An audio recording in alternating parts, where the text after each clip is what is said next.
Interlude 2: The Sorcerer and the Champion. Somewhere in the Ponyville system. Light hours away from Ponyville, there was a speck of darkness. It was seemingly insignificant, a spot of black paint on a black canvas, the echo of a glitch on an OSPAC system, the shadow of a shadow in a moonless night. It had been drifting in the sector for quite some time now, floating at the edge of the system. Light hours away from Ponyville, an age-old warship drifted, flirting with the system's defensive sensors, close enough for its machine spirit to feel their caresses on its hull, but way too far to ever send a meaningful signal. Light hours away from Ponyville, the Somnum exterior laid in wait, and inside it was the Sorcerer. He stood, silent, in the watching bay of the war vessel. He loved the place. It was the only room in the Luna's bout ship that he could call his own. Sure, they had tried to deny it, but it was merely a petty attempt at asserting their dominance. The Sorcerer had played along and begged the space mares until Night Terror had intervened and gave it to him. He chuckled at the thought. This had been a bonding experience of a sort, the moment he had truly joined the Bats in their crusade.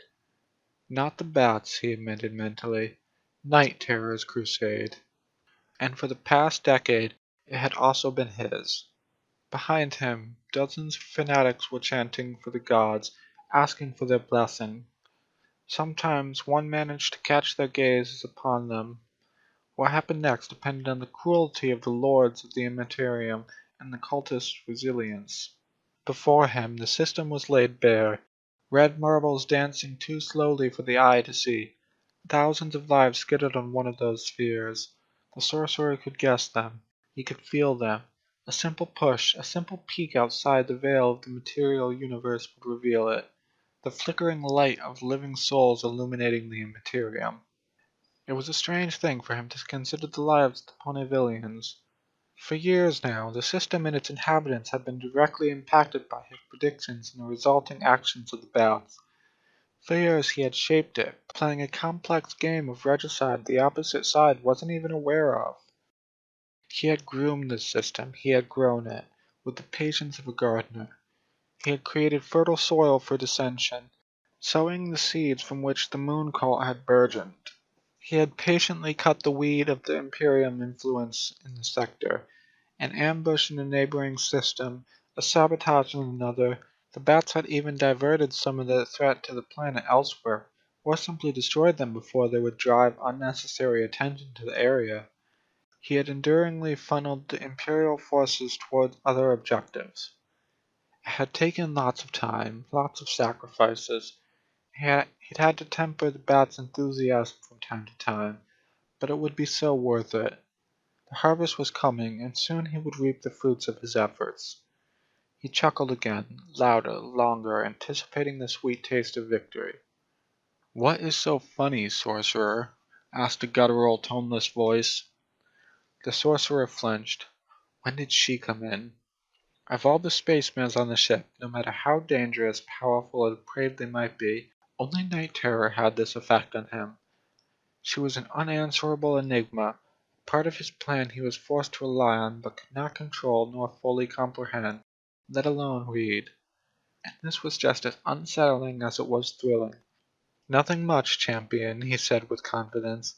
He sensed a small twitch of annoyance at the title he had chosen for her, the almost imperceptible shudder of her tail that escaped her control. "1 point for each side, Night Terror," he noted with a barely hidden amusement. "I was just thinking how much easier a game becomes when your opponent is not aware they are playing." "Some would call that cowardice," she pointed out emotionlessly. "Would you?" he taunted. She didn't answer. Instead, she calmly walked through the room and stood by his side. It had always amused him to see the massive war demigoddess of a Pegasus at his side as his equal. There was something exhilarating about it. Even more so as he knew it was just as infuriating to her as it was pleasing to him. He knew better than to do anything more than to tease her, however. She had just enough respect for his powers and knowledge to admit that she needed him. She would definitely eliminate him at the moment he stopped being useful. They stayed immobile, fixing their eyes on the blackness of space for a few moments. Him with amused awe, her with cold detachment. She was the one to break the silence. "Is this necessary?" she asked, pointing at the cultist. The sorcerer nodded solemnly. "Yes, it fuels the relics, you see. I will need them to keep going until all your mares have reached their objective." "Will it take long?"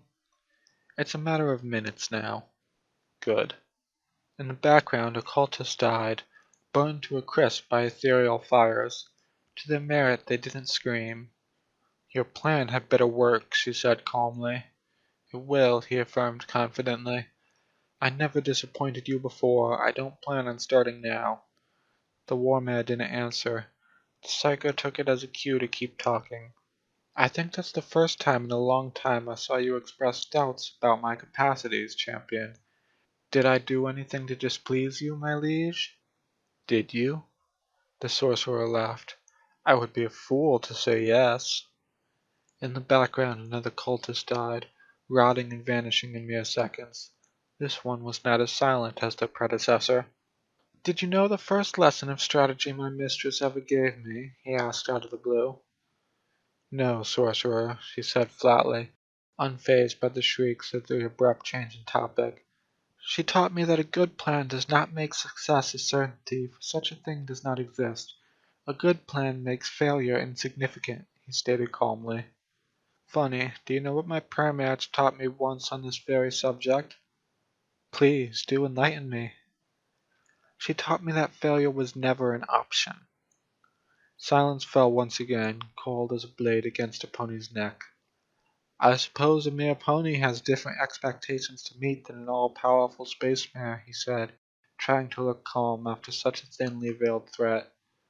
"The price of failure stays the same, sorcerer," she articulated slowly, looking at him intensely. "Don't forget it." "I have more to lose than you could ever take from me, space mare, so rest assured that I won't," he responded without hesitation, withstanding the mare's gaze. "Good." There was yet another silence. No cultist died this time. The chant had ceased. The ritual was over. "I think the time has come. Ponyville is ripe for the taking."